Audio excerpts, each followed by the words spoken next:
एक बार महात्मा बुद्ध अपने शिष्यों के साथ तीर्थ यात्रा के लिए जा रहे थे। चलते चलते रास्ते में एक गांव आया।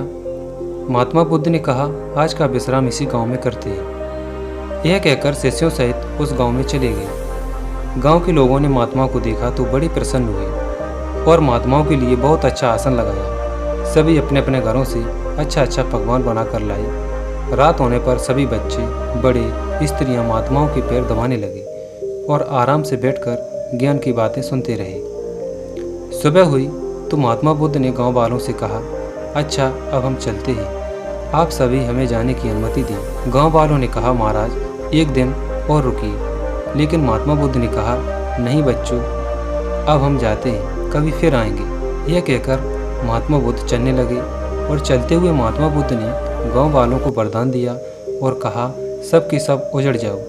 यह वरदान देकर महात्मा बुद्ध चले गए। चलते चलते शाम हुई तो महात्मा बुद्ध एक दूसरे गांव में पहुंचे। वहां पहुंचते ही बच्चों का बड़ा सा झुंड दौड़कर आया और महात्माओं को चारों तरफ से घेर लिया। किसी ने मिट्टी फेंकी, किसी ने कीचड़ फेंका और शोर मचाने लगे। महात्मा लोग बड़ी मुश्किल से पीछा छुड़ाकर एक जगह बैठ गए और फटा पुराना कंबल था बिछाकर बैठ गए। काफ़ी देर बाद गांव के कुछ बड़े व बूढ़े लोग आए। वे सब महात्माओं को देखकर हंसने लगे और मजाक उड़ाने लगे। एक जवान ने तो महात्मा बुद्ध का कंबल ही छीन लिया और कहा, इनका क्या काम आएगा, कम से कम मेरी भैंस तो उड़ेगी। वे महात्माओं का अपमान करते हुए चले गए।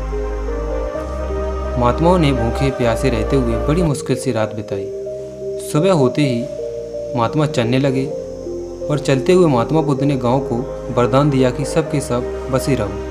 गांव से काफ़ी दूर जाने के बाद जंगल में एक तालाब आया और कुछ फल के पेड़ नजर आए तो महात्मा बुद्ध ने कहा, बच्चों यहाँ थोड़ी देर विश्राम करते हैं। वहाँ महात्मा लोग फल खाते हैं और तालाब का शीतल पानी पीते हैं। तब तक एक शिष्य ने कहा, महात्मा बुद्ध क्षमा करें, हमें एक बात खटक रही है, आप नाराज ना हो तो हम पूछ सकते हैं। तब महात्मा बुद्ध ने कहा, बोलो, क्या जानना चाहते हो आप?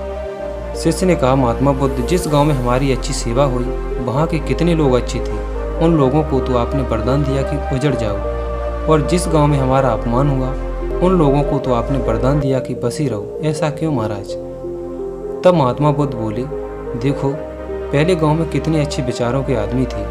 वो आदमी उजड़ जाएंगे तो दुनिया के कोने कोने में फैल जाएंगे और जहाँ भी जाएंगे सभी को अच्छे विचार सिखाएंगे। इसीलिए मैंने उनको उजड़ जाने का वरदान दिया। दूसरे गांव के लोग इतने अच्छे नहीं थे, वो जहाँ भी जाएंगे वहाँ अशांति का माहौल बनाएंगे। बुद्ध की ये बात सुनकर उनका शिष्य समझ गया। मैं आशा करता हूँ आपको ये कहानी पसंद जरूर आई होगी। अगर ये कहानी आपको पसंद आई है तो प्लीज़ मेरे चैनल को सब्सक्राइब जरूर करें।